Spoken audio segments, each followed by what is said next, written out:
अस्सलाम वालेकुम dear students. आज हम चैप्टर नंबर 11 के न्यूमेरिकल्स के साथ आपके पास आए हैं। Welcome to practical learning UBJ. Chapter number 11 sound. इसका फर्स्ट न्यूमेरिकल है a normal conversation involves sound intensities of about 3.0 multiply 10 power -6 watt per metre square. अब यहाँ पे इंटेंसिटी यानी कि आई की बात हो रही है। इंटेंसिटी ऑफ साउंड, जैसा कि आप डाटा में देख सकते हैं कि हमने इंटेंसिटी ऑफ साउंड को आई के साथ मेंशन किया है।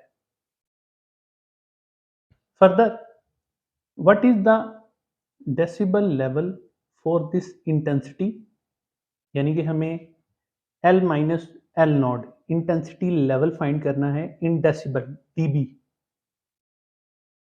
Second, what is the intensity of the sound for 100 decibel, यानी कि यहाँ पर दो केसेस हो गए। एक फर्स्ट केस मेंशन किया हुआ है डाटा में, आप देख सकते हैं। एक सेकंड केस। फर्स्ट केस में उसने आई की वैल्यू यानी कि इंटेंसिटी ऑफ साउंड की वैल्यू दी 3.0 मल्टीप्लाई 10⁻⁻6 वाट पर मीटर स्क्वायर। और दूसरा उसने हमें ये कहा कि आपने इंटेंसिटी लेवल फाइंड आउट करना है। एल माइनस एल नॉट से उसमें मेंशन करते हैं, सिंबल उसका एल माइनस एल नॉट है।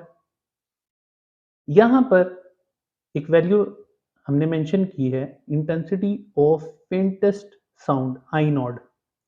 ये स्टैंडर्ड वैल्यू है, कांस्टेंट है, आपको ये जुबानी याद रखनी पड़ेगी। आई नॉड ये आगे फार्मूले में जाके यूज होगी। ये है 10⁻⁻12 वाट पर मीटर स्क्वेयर। आप इसको 1 मल्टीप्लाई बाय 10⁻⁻12 वाट पर मीटर स्क्वेयर भी लिख सकते हैं। अब फर्स्ट केस में हमें L minus L not find out करना होगा। ये दो वैल्यूज हमारे पास मौजूद हैं, एक न्यूमेरिकल में दी गई है और दूसरी हमने जुबानी याद रखनी है। दूसरे केस में ये है कि उसने एल माइनस एल नॉट की वैल्यू दे दी है 100 dB। इंटेंसिटी हमें फाइंड आउट करनी है और यहाँ पे भी आई नॉट आप देख रहे होंगे, हमने लिखा हुआ है 10⁻⁻12 वाट पर मीटर स्क्वेयर। तो आपके पास फर्स्ट न्यूमेरिकल के दो केसेस बन गए, एक ये वाला और एक ये वाला। फर्स्ट हम इसको सॉल्व करेंगे। फर्स्ट केस में वी नो दैट ये फार्मूला दोनों पे अप्लाई होगा, फर्दर न्यूमेरिकल्स में भी आएगा। ये आप लोगों ने जुबानी याद रखना है formula. L minus L nought is equal to 10 log I over I nought dB। dB mean decibel. L minus L nought ये हमें फाइंड आउट करना है। फर्स्ट केस में आई की वैल्यू हमारे पास मौजूद है, हमने वो लगाई।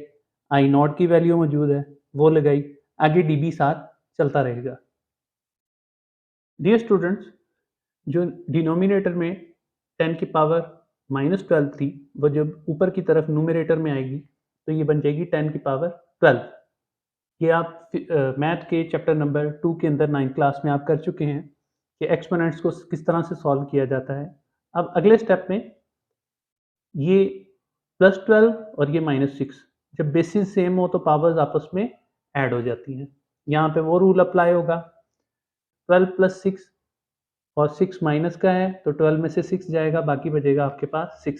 तो यहाँ पे हमारी जो पावर बनेगी वो बनेगी 3 × 10⁻6। अब आप लोगों ने इस पूरे स्टेप को कैलकुलेटर के ऊपर एज इट इज लिख देना है, जैसे कि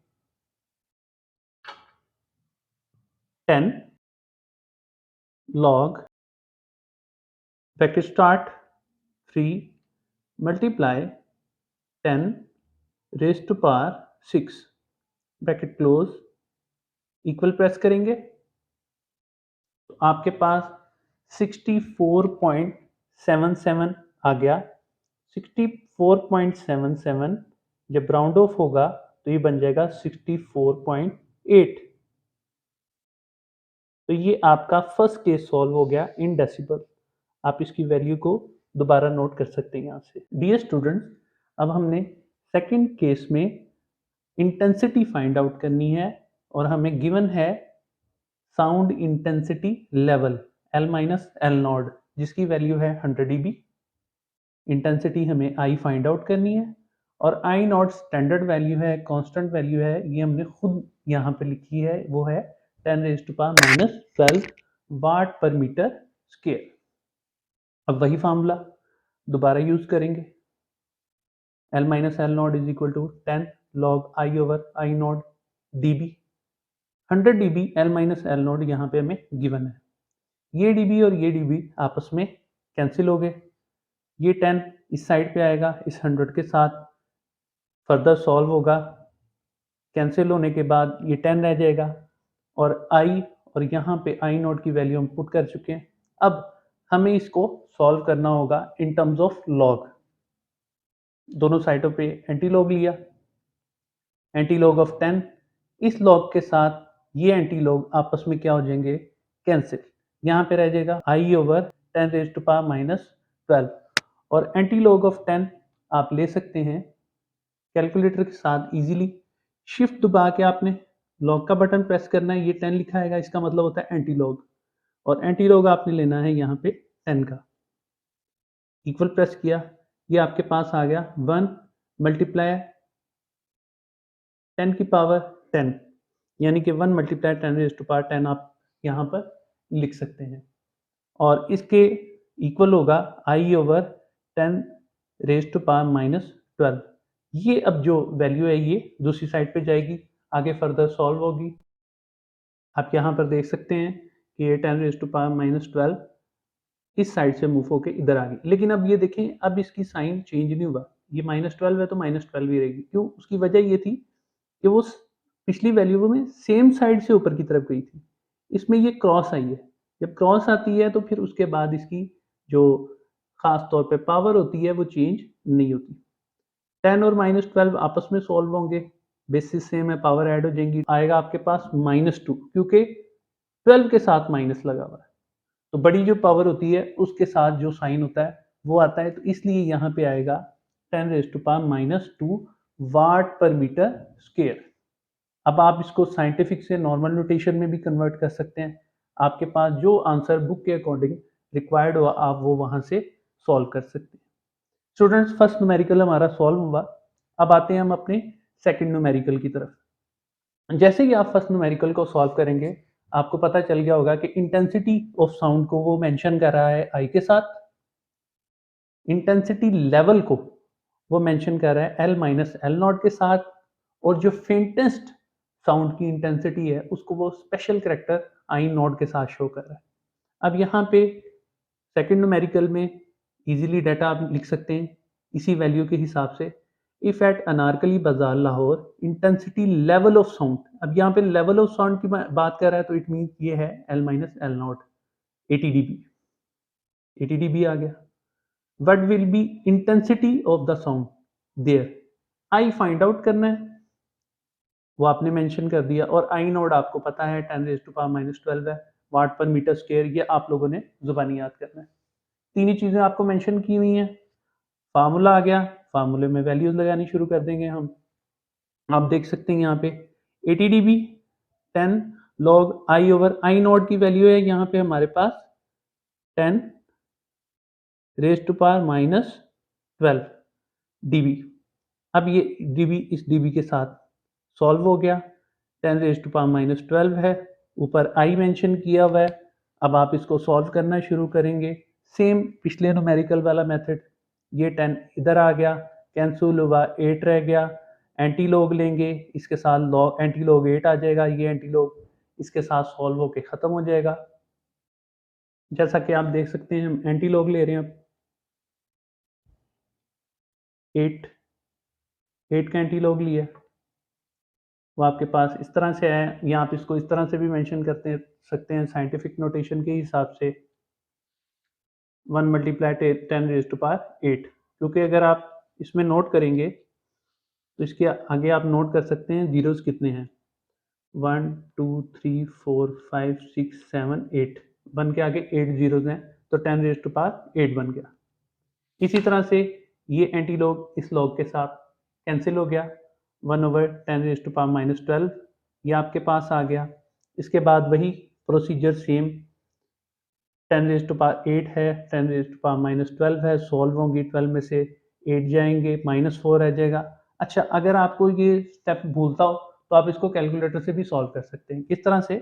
आपने एज़ इट इज़ इस स्टेप को कैलकुलेटर के ऊपर इस तरह से लिख देना है, 1 multiply by 10 raised to power 8 multiply by 10 raised to power -12। ये देख लें, हमने दोनों वैल्यूज़ लिख दी, इक्वल प्रेस किया, 1 multiply by 10 raised to power -4। ये देखिए। तो आप इसको कैलकुलेटर से भी कर सकते हैं और 1 multiply 10 raise to power 4 watt per metre square, आप इसमें 1 अगर नहीं भी मेंशन करेंगे कोई फ़र्क नहीं पड़ेगा। 10 रेज़ टू पावर -4 लिख सकते हैं इसको। डियर स्टूडेंट्स, ये छोटे-छोटे स्टेप मैट्रिक लेवल पे आपको बार-बार प्रैक्टिस करने से आते हैं। अस्सलाम वालेकुम डियर स्टूडेंट्स, अब हम आते हैं अपने न्यूमेरिकल नंबर 3 की तरफ। 11.3 at a particular temperature the speed of the sound in air is 330 metre per second. यहाँ पे स्पीड की बात आ गई, 330 metre per second. If the wavelength of a note is 5 centimetre, wavelength यहाँ पे उसने 5 सेंटीमीटर मेंशन कर दी, 5 बाई 100। हमने उसको फौरन कन्वर्ट कर लिया। आप जैसा कि पिछले चैप्टर में ये बार बार सीख चुके हैं कि जैसे ही वेवलेंथ या कोई भी क्वांटिटी आपके पास सेंटीमीटर में आती है, आपने फ़ौरन उसको मीटर के अंदर कन्वर्ट कर लेना है, बिकॉज़ 1 मीटर में 100 सेंटीमीटर होते हैं। तो इसलिए हमने इसको 100 से डिवाइड किया, ये आपके पास आ गया 0.05 मीटर। आगे न्यूमेरिकल में जाके ये हमारे पास मीटर में यूज़ होगा।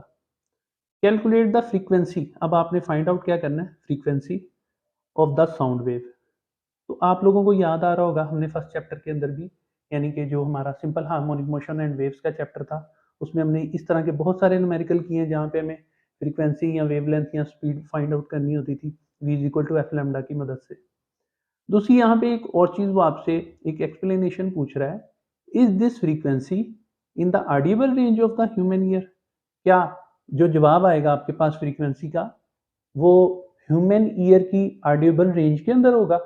आपको पता होगा कि ऑडिबल रेंज जो है वो ह्यूमन ईयर की वो है 20 हर्ट्ज से लेके 20,000 हर्ट्ज तक।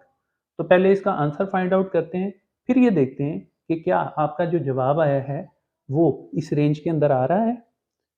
सॉल्यूशन की तरफ चलेंगे। We know that v is equal to F lambda, ये फार्मूला है हमारा स्टैंडर्ड फार्मूला, बहुत मशहूर फार्मूला है। लैम्डा यहाँ से मूव होगा, v के नीचे आ जाएगा, v over lambda is equal to F.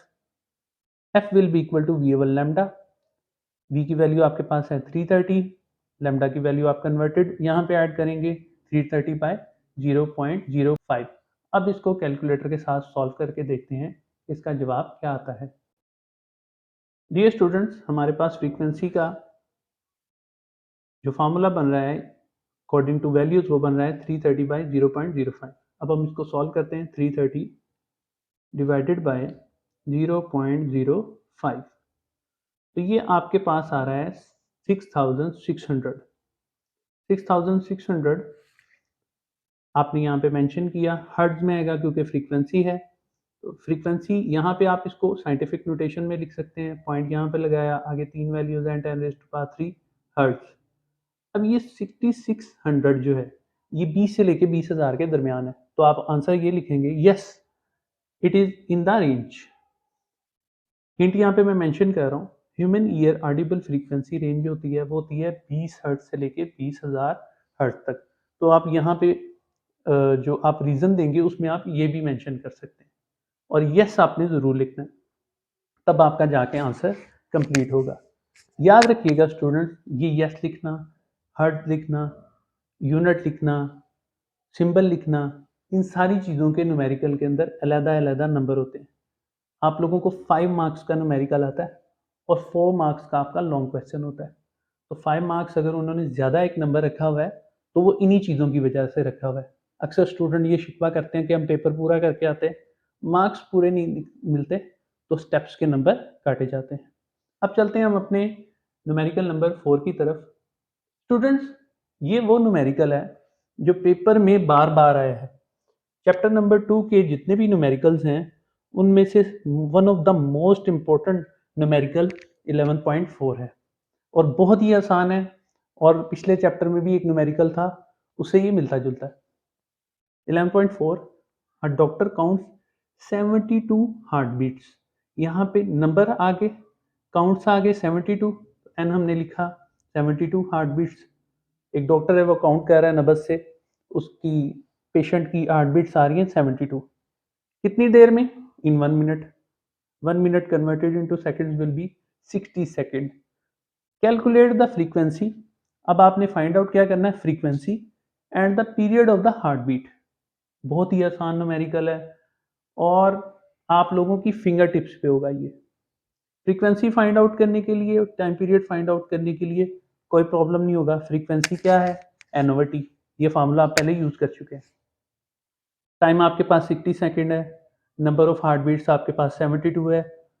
N को ऊपर रखा, टाइम को नीचे रखा, डिवाइड किया, कैलकुलेटर के साथ आप सॉल्व करेंगे तो आपके पास आंसर आ जाएगा 72 डिवाइडेड बाय 60, तो ये आपके पास जवाब आएगा 1.2।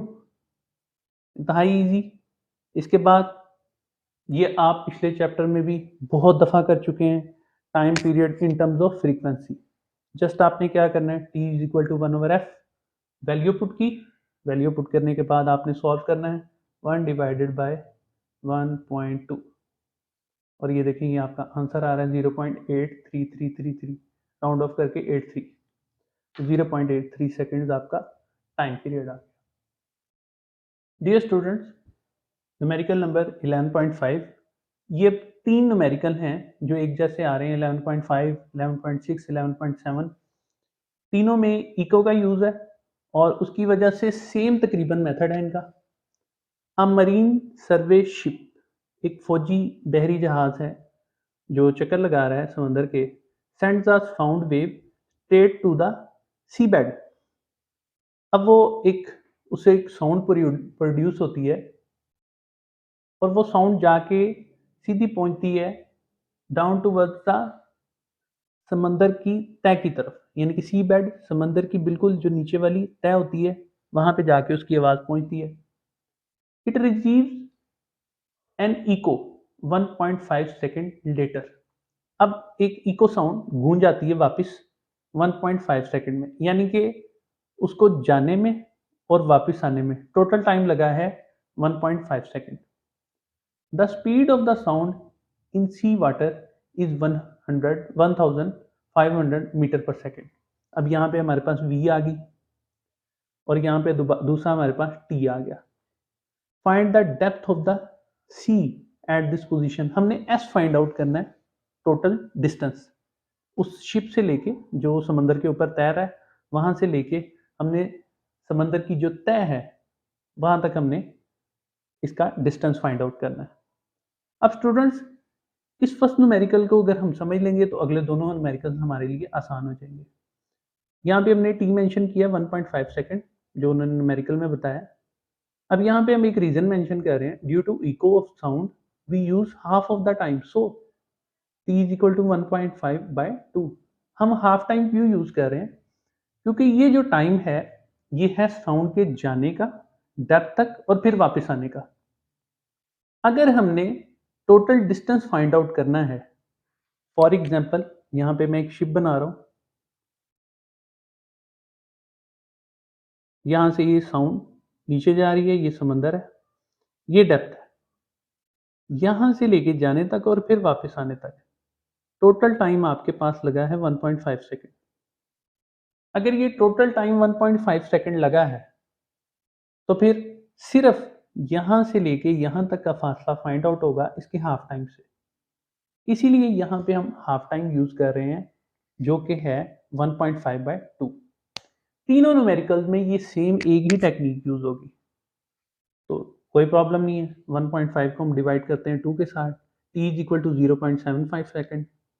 v हमारे पास जो सी वाटर के अंदर स्पीड ऑफ साउंड है वो बताइए 1500 मीटर पर सेकेंड, वो यूज की वैल्यू। s बराबर होता है v इंटू टी, क्लास 9 का ये फार्मूला है। s is equal to 1500 v की वैल्यू मल्टीप्लाई बाई t 0.75, दोनों को आपस में मल्टीप्लाई किया तो s आपके पास आ गया 1125। कैलकुलेटर से अगर आप इसको कैलकुलेट करना चाहें, सो इजीली आप इसको कैलकुलेट किया जा सकता है, 1500 मल्टीप्लाई बाय 0.75, और ये आप देख सकते हैं कि आपका आंसर आ रहा है 1125। अगले दो न्यूमेरिकल्स भी बिल्कुल इसी तरह से ही सॉल्व होंगे। डियर स्टूडेंट, आप ये अगला न्यूमेरिकल अपना देख सकते हैं। A student clapped his hand, एक स्टूडेंट है उसने ताली बजाई। नियर अ क्लिफ, एक पहाड़ी के करीब। And heard echo after 5 second. अब यहाँ पे भी सेम वही तरीका का, इको उसने सुनी है 5 सेकेंड के बाद। तो टाइम कितना होगा, T is equal to 5 second. हम हाफ टाइम यहाँ पे यूज करेंगे, वो होगा 2.5।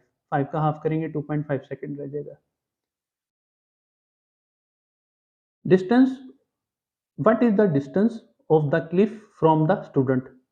यहाँ पे भी डिस्टेंस फाइंड आउट करना है। If the speed of the sound is taken, v is equal to 346 metre per second. तो आपने यहाँ पे v भी आपको बता दिया गया, टाइम भी बता दिया गया। s आपने फाइंड आउट करना है, s is equal to V into T. 346 v की वैल्यू, t की वैल्यू यहाँ पे हम हाफ यूज कर रहे हैं, दोनों को मल्टीप्लाई किया तो आपके पास डिस्टेंस आ जाएगा 865। मल्टीप्लाई करके देख लें, 346 मल्टीप्लाई बाय 2.5, ये देख लें आपके पास 865 आंसर आ गया। ये मीटर में इसका डिस्टेंस आएगा। नेक्स्ट न्यूमेरिकल भी बिल्कुल सेम इसी की तरह है। Numerical number 11.7, same as it is.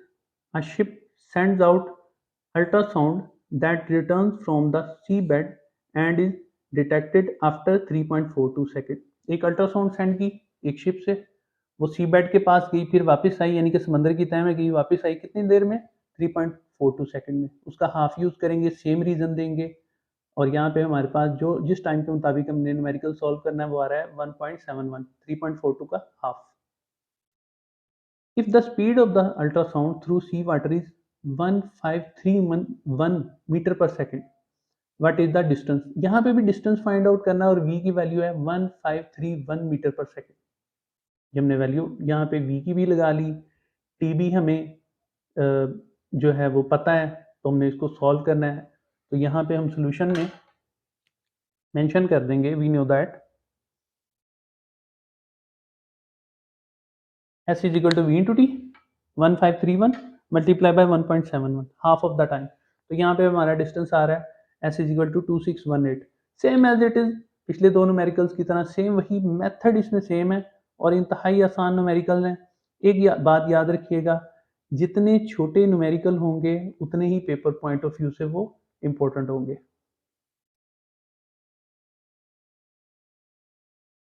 1531 multiply by 1.71। Dear student, जैसा कि आप देख सकते होंगे, अभी अभी हमने एक छोटी सी मिस्टेक की कि हमने 71 की जगह 17 लिखा, तो कैलकुलेटर ने फौरन हमें गलत आंसर दिया। छोटी छोटी मिस्टेक्स होती हैं, आप लोगों ने जब तक वैल्यू आपकी वेरीफाई ना हो, आप लोगों ने आगे सॉल्व नहीं करना। याद रखिएगा, न्यूमेरिकल को हमेशा याद भी रखिएगा, क्योंकि न्यूमेरिकल्स आपकी प्रैक्टिस मांगते हैं। थोड़े से न्यूमेरिकल्स होते हैं एक चैप्टर में, 10, 11, 12, 6, 7, 8, 9, तो जितने भी हों आप लोगों को उनके आंसर प्रॉपरली याद हों। क्योंकि अगर आप कैलकुलेशन की प्रैक्टिस पहले नहीं करेंगे, आपको जितने मर्जी अच्छे न्यूमेरिकल आते हों, जैसे ही पेपर आएगा आप लोग कोई ना कोई मिस्टेक कर देंगे। अब अगले न्यूमेरिकल में जाने से पहले आप लोगों से एक छोटी सी अहम बात डिस्कस करनी है। हमारा चैनल है प्रैक्टिकल लर्निंग यूबीजे, इसको सब्सक्राइब करें। हमारी वीडियो पसंद आए तो उसको लाइक करें और आगे रेकमेंड ज़रूर करें। Dear students, numerical number 11.8, the highest frequency sound human can hear is about 20,000 hertz. ये हम ऑडिबल फ्रीक्वेंसी रेंज डिस्कस कर चुके हैं। तो मैक्सिमम जो है वो है 20,000 hertz. What is the wavelength of the sound in air at this frequency, यानी कि 20,000 अगर फ्रीक्वेंसी हो तो उस पर वेवलेंथ यानी कि लैम्डा हमने फाइंड आउट करना है, और टेम्परेचर है 20 degree. What is the wavelength of the lowest sound we can hear about 20 hertz. अच्छा, यहाँ पे दोबारा वो पूछ रहा है दूसरे केस में कि अगर फ्रीक्वेंसी हो जाए 20 हर्ट्ज, अब वेवलेंथ क्या होगी। यानी कि यहाँ पे दो केसेस बन गए। एक केस बना अगर फ्रीक्वेंसी हो 20,000 हर्ट्ज, और एक केस बना अगर फ्रीक्वेंसी हो 20 हर्ट्ज। तो दोनों सूरतों में आपने क्या फाइंड आउट करनी है, वेवलेंथ। यानी कि यहाँ पे हो जाएगी f1 लैम्डा 1 और यहाँ पे हो जाएगा f2 lambda 2। Assume the speed of the sound in air is 343 metre per second at 20 degree, यानी कि अगर 20 डिग्री हो टेम्परेचर और आप speed of sound 343 metre per second कर लें। अब ये जो स्पीड ऑफ साउंड है, ये दोनों केसेस के लिए सेम होगी, यानी कि अगर आप दो केसेस बनाते हैं तो उसमें केस 1 में फ्रीक्वेंसी 20,000 हर्ट्ज के लिए वेवलेंथ फाइंड आउट करनी होगी लैम्डा 1 और v की वैल्यू 343 ही होगी। केस 2 में भी v की वैल्यू 343 ही होगी, दोनों में सेम होगी। हाँ, यहाँ पे फ्रीक्वेंसी चेंज होगी 20 हर्ट्ज और यहाँ पे लैम्डा 1 की जगह आएगा लैम्डा 2, यानी कि अब आपने v is equal to F lambda वाला फार्मूला ही यूज करना है उसकी शेप बना के, क्योंकि हमें लैम्डा रिक्वायर्ड है, लिहाजा हमने लैम्डा की फॉर्म में निकालना फार्मूला v ओवर f। यहाँ पे एक दफ़ा यूज होगा v1 f1 लैम्डा 1 और एक दफ़ा यूज होगा v2 f2 लैम्डा 2, लेकिन यहाँ पे हम दोनों मरतबा सिंपल v यूज करेंगे। क्यों? क्योंकि v जो है वो कांस्टेंट है दोनों केसेस के अंदर। तो यहाँ पे आप देख सकते हैं फर्स्ट केस में lambda 1 is equal to v over f1, v की वैल्यू है 343, f1 हमारे पास फ्रीक्वेंसी जो थी वो थी 20,000। दोनों को डिवाइड किया, कैलकुलेटर पे आप सॉल्व करेंगे, 343 डिवाइडेड बाय 20,000, तो ये आपके पास आया 0.1715, राउंड ऑफ करके ये अप्रोक्सीमेटली बन जाएगा 0.017 और 1.7 आप साइंटिफिक में इसको लिखेंगे 1.7 मल्टीप्लाई 10⁻⁻² मीटर। ये मीटर में आइए, ये सेंटीमीटर में नहीं मीटर में आइए। इसके बाद केस 2 में भी सेम इसी तरह से ही होगा, लैम्डा 2 है, v ओवर f2 है, अब यहाँ पे 20 यूज होगा, 20,000 नहीं यूज होगा क्योंकि ये सेकंड केस है। दोनों को सॉल्व करेंगे,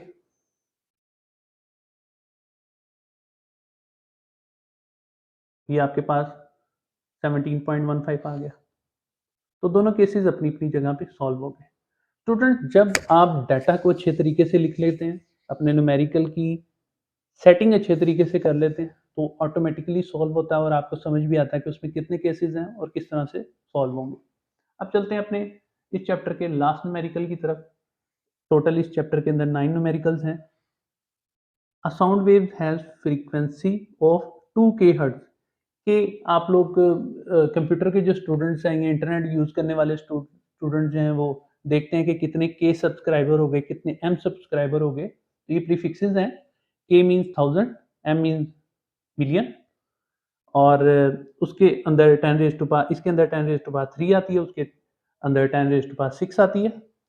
2k hertz and wavelength is 35 centimetre. वही बात, सेंटीमीटर में अगर वेवलेंथ दिया आपने फ़ौरन उसको मीटर में कन्वर्ट कर लेना है, 100 से डिवाइड करना है और यहाँ पे क्योंकि के हर्ट्ज है तो उसको 1000 से मल्टीप्लाई करके 2000 हर्ट्ज में कन्वर्ट कर लेना। How long will it take to travel 1.5 kilometre. Distance है जी 1.5 किलोमीटर, इसको भी आपने मीटर बनाया, 1000 से मल्टीप्लाई किया, टाइम आपने फाइंड आउट करना है। How long will it take, time find out करना है यहाँ पे। हमें पता है कि v जो है वो दो टर्म में लिखा जाता है, या तो एफ लैम्डा या फिर एस ओवर टी की फॉर्म में लिखा जाता है। और भी फॉर्म्स हैं लेकिन यहाँ पे हमारे पास पर्टिकुलरली इन दो फॉर्म का यूज होगा। v is equal to F lambda, ये इस तरह की टाइप भी आप पिछले chapter simple harmonic motion and waves के अंदर कर चुके हैं। v is equal to F lambda, f की वैल्यू 2000, लैम्डा की वैल्यू 0.35, दोनों को मल्टीप्लाई किया, कैलकुलेटर से भी करके देख लेते हैं, 2000 मल्टीप्लाई बाय 0.35, फुल प्रेस किया, 700 आ गया आपके पास। अब आप लोगों ने ये करना है कि आपके पास v की वैल्यू आ चुकी, इस v की वैल्यू की मदद से हम लोग फाइंड आउट करेंगे हमारे पास रिक्वायर्ड t यानी कि time. v is equal to s over t, time यहाँ से मूव हुआ इस साइड पे आया, v इस साइड पे आ गया, s भी हमारे पास है, v भी हमारे पास है, अभी हमने फाइंड आउट किया v is equal to 700, s हमारे पास था 1500, दोनों को डिवाइड करना है जस्ट, तो आपके पास आपका टाइम आ जाएगा 1500 डिवाइडेड बाय 700 इक्वल टू 2.14।